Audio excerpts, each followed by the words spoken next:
Hi all, Kyber1 here, and this is the next Core Rules review. This is Star Wars role-playing game, 2nd edition, revised and expanded. So this is essentially 2.5 for the Weston Games D6 Star Wars system. And they went to produce 3 games utilizing the D6 system that they came up with here after they got done. I got this book used, unfortunately, but it's the only one I could find. It's got a lot of still frame imagery from the movies, and I do not like this font. Okay, so if you already own Star Wars 2nd edition,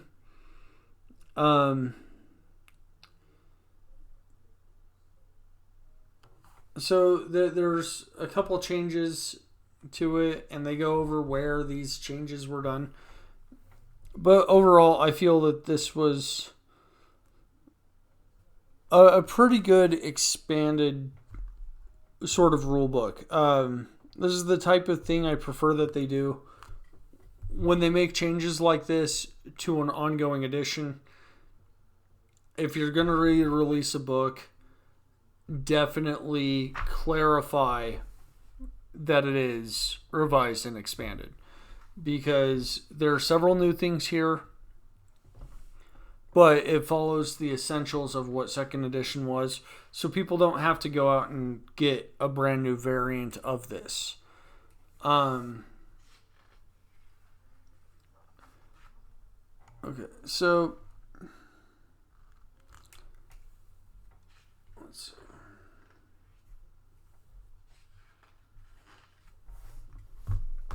Okay, so let's see. Every task that Blaine might try in this adventure has a difficulty. Okay, task. Okay, okay. Roll the appropriate skill or attribute dice. If your dice is equal to or greater than the difficulty number, your character succeeds.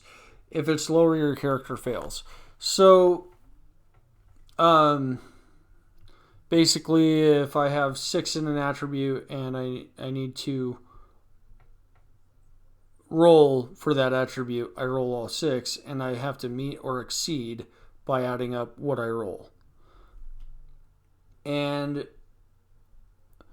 the problem with that system is the fact that Star Wars is kind of a fail-forward sort of screenplay. Something always happens. You don't just fail in Star Wars. Like, Luke and Leia come across the bridge, and the stormtroopers show up.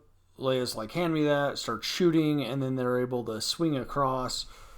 And it's very pulp adventure, like I said last time. So I think there could have been a little more involvement in this.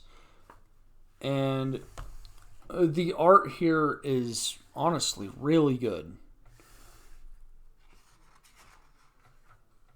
I don't like how they did this, but that's not me holding it at an angle. That's them putting that at an angle. And look how much space is lost when they do this. That's the edge of the book. So, alright, cool. Here's your character sheet. That's honestly really cool. Alright, characters. The amount of detail in here, a challenge this big is not for everyone. So, yeah, you should join the Imperial Navy.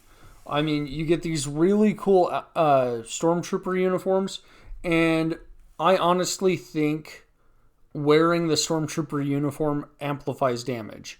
Okay, you could shoot a stormtrooper in the leg, he's dead instantly, right? You shoot Leia in the arm and she survives. I'm not sure how much of that is due to the fact that Leia has a connection to the Force, or how much her connection is. But nobody else really takes blaster fire like that and lives. Yet, anytime you do a similar injury to a stormtrooper, they die. In the movies. This is not the movies.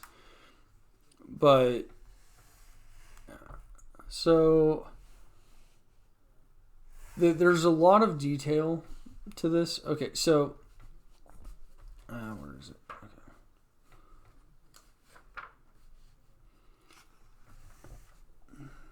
Selecting a template.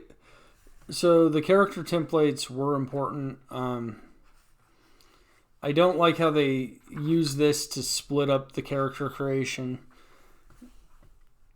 Okay, finishing the template. Okay, now you pick skills.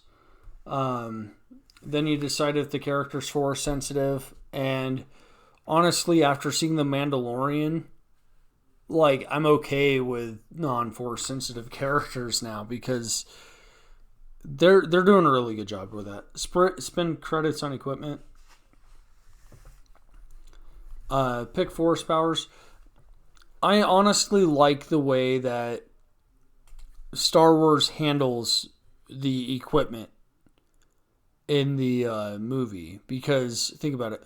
Luke has like nothing, and then Obi-Wan has a couple things, and that's how they start. And then Han gets involved. They have the droids, and spending money on equipment, I don't think that it's... I don't know. Just, it doesn't really have that pulpy vibe to it. This, however, I love this still shot. Like, even with the wording here that's kind of hard to read in this light, it's just very beautifully done. And then you have character advancement.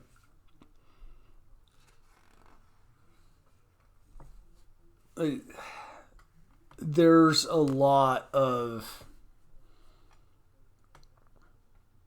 very specific rules for this. The bowcaster, now that was cool.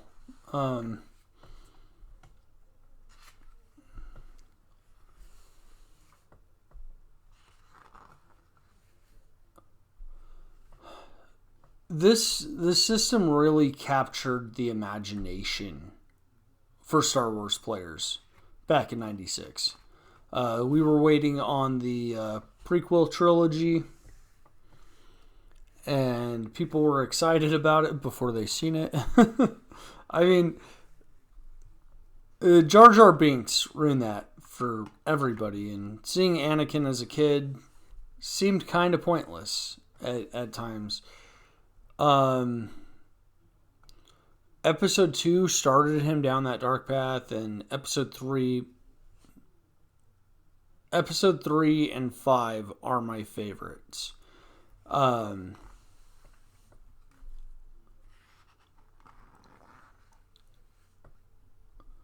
Overall, this is definitely the Death Star era role-playing game, because you don't have as many magically imbued people, Force sensitive. It's very reliant on the idea of older powers coming back, and far fewer people with Force sensitivity brings a level of importance to every character. Samuel L. Jackson actually told Lucas he wanted a purple lightsaber, so he stood out in those big battles in the prequel trilogy. And eventually, Lucas agreed to it because you don't have an actor of Samuel L. Jackson's quality and deny them a purple lightsaber. Like, for me, purple, that's the ultimate lightsaber. If you're going to play Sam Jackson, you have to use some of his quotes from Pulp Fiction and Die Hard with a Vengeance. Snakes on a plane. But, yeah, I mean, there's a lot of rules in here, gameplay tips, things like that. Character elements, character points, force points, dark side points. Whenever a character is at risk of receiving a dark side point, you should inform the player that his action will give the character a dark side point. Give the player the option of changing his mind. If he continues on, he has no right to complain that his character is consumed by the dark side. Yes, absolutely. They nailed that. Absolutely, they nailed that. Okay, remember in episode 3, when Anakin's about to kill Dooku, he hesitates. And then Palpatine's like, do it. That moment of hesitation is a game master basically telling Anakin, dude, are you sure this is a bad idea? And then Anakin's like, don't worry, like a hot knife through butter, right? And then Dooku's like, hey, wait, what? Oh, I see. You know, Palpatine, I'm resigning my... And then, yeah, okay. So, here's the hero of Star Wars. He was the prophesized one to bring peace. And he did, technically. I mean, think about it. He's the one that threw Palpatine down the chute.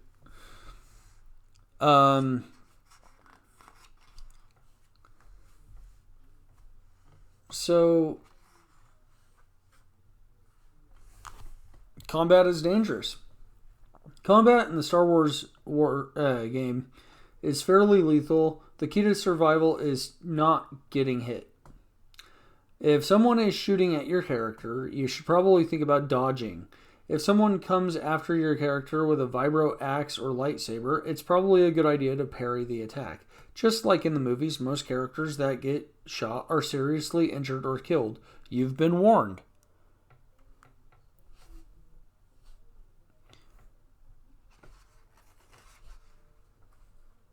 And then here's the grenade function.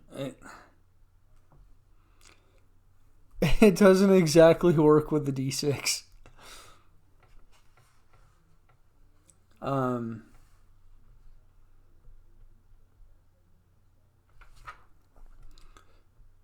So, personally, for this, I would have made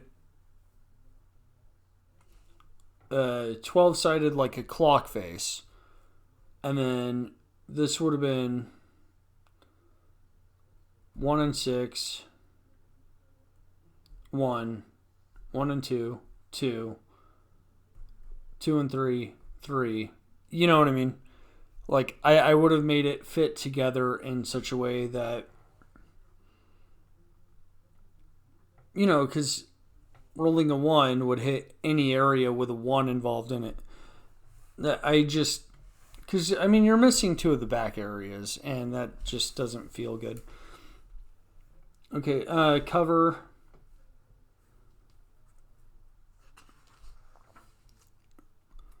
Like, and because everything is D6 based, like, I don't like this. Scale. 24D. Okay, a speeder is 2D, a walker is 4D, a starfighter is 6D, a capital is 12D.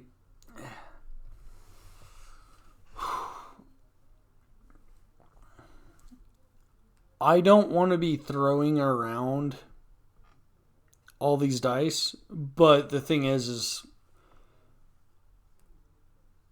I don't think you would actually throw around these dice. Say you wanted to crush the Death Star, that's 24 dice you have to roll against. I don't think you're going to win.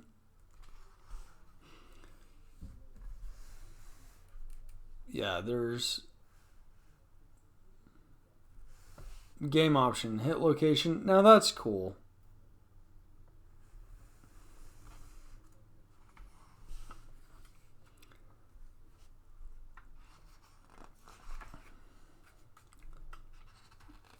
Movement and chases. Yeah, so terrain difficulties, 3-dimensional combat. If you want to slow your game down, think in 3D.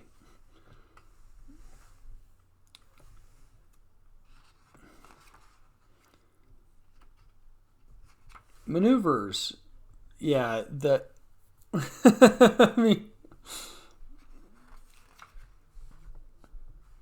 I just like vehicle rules are one of those anomalies that they're nice to have, but because everybody would have to have some form of play in order to keep it immersive,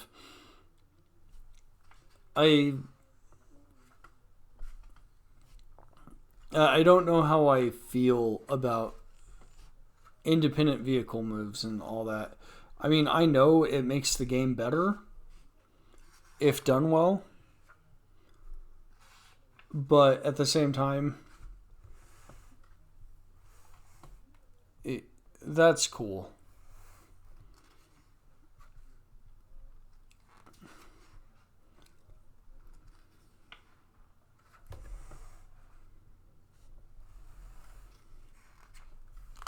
Okay, Starship weapons.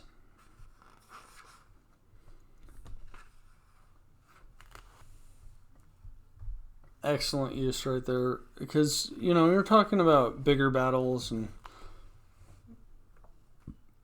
the Battle of CRR14.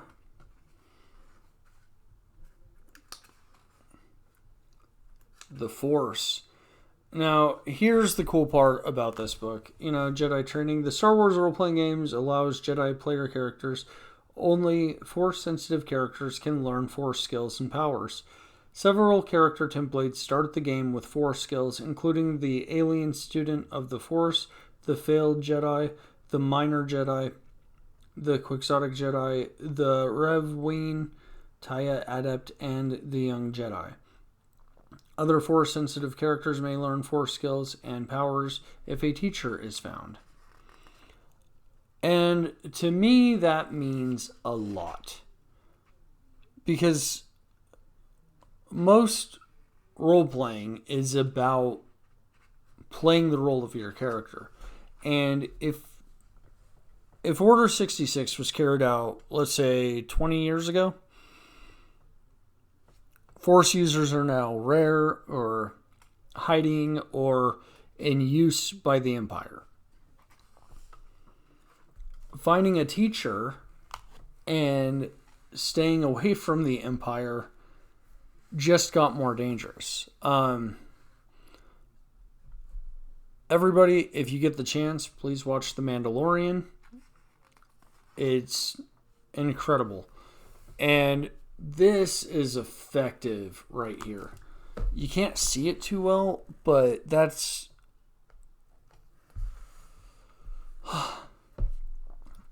that was my favorite scene in episode 6.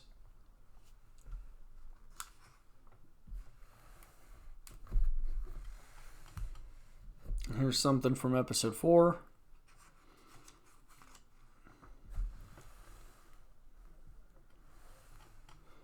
Game mastering Jedi characters. Okay.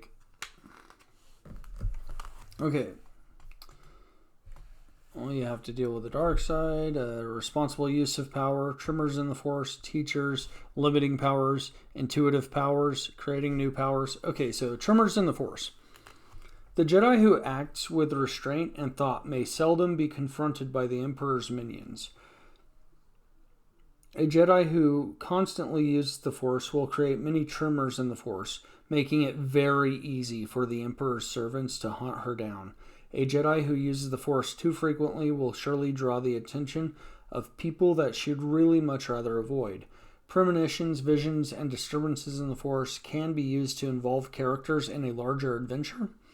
While players will not enjoy constantly being haunted by such events, the occasional vision can be used quite effectively to allude to future events or trigger truly important adventures.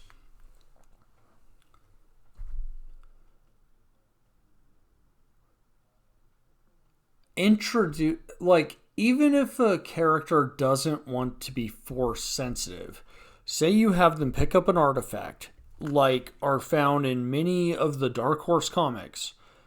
Maybe not many, but a few of the Dark Horse comics. And then they get this premonition because maybe the object is Force sensitive. That is effective. And you can use that in any role-playing game. Just about. Like Cthulhu or Dungeons and Dragons. A low fantasy variant, if they're like on some sort of vision quest. I don't know. Yeah. And then dark side characters. Yeah. Returning to the light. That's important.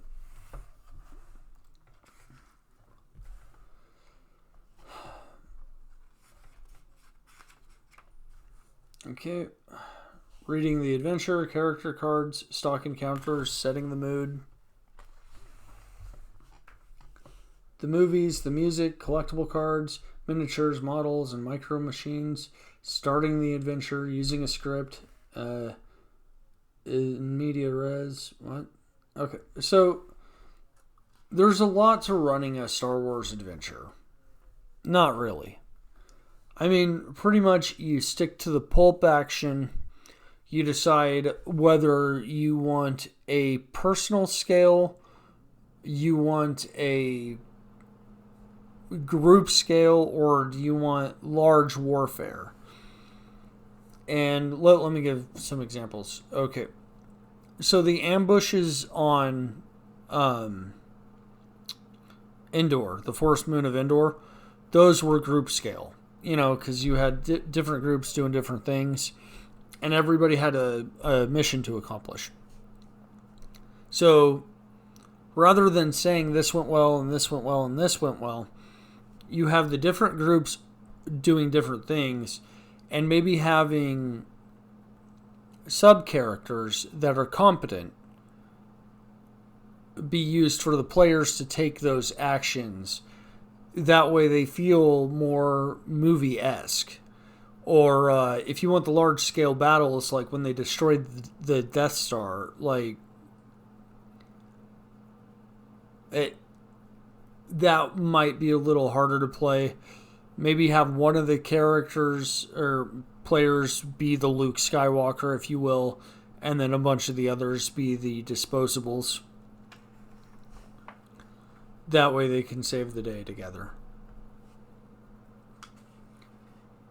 It's okay for the characters to fail once in a while. Yeah. When Han goes to shoot Vader, obviously Vader's not going to let that happen. Vader's like, okay, Han, you know what? You're like the worst son-in-law ever. I invite you to dinner and you try to shoot me. You're getting in carbonite. So, honestly, this has a lot of useful information in it. It deals with issues with the Force consistently. It's fair. It's a little tweaked, but at the same time, the scale is there. As you can tell, like 24 dice for the Death Star due to its size is actually fair because you're looking at 6 times 24. So 24 to 84 it's almost impossible for anything else to affect that. Which is why the X-Wing could affect it. And then Rogue One kind of... I feel that Rogue One really took a negative spin on the importance of Luke Skywalker. To an extent, because of the way they introduced an intended design flaw. Now, if that was not a design flaw, and if you're talking just Star Wars, straight Star Wars, that moment is when Luke realizes how important the Force is. And it really set him on that path to developing his powers further. But if it was stated that it was an intended design flaw from the get-go,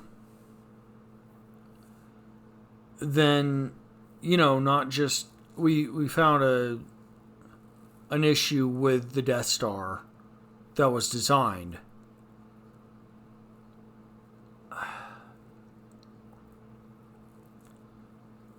I don't know. It just feels different. Like, go back and watch Rogue One. Vader is incredible in it, and then, 20 minutes later, he's slow. But...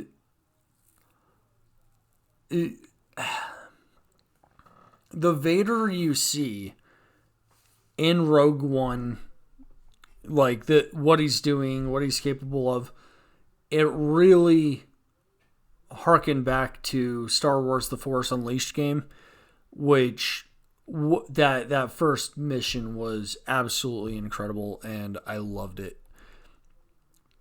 Vader felt like Vader in The Force Unleashed. Alright. Kyber one out. Like and subscribe. Alright. See you guys later.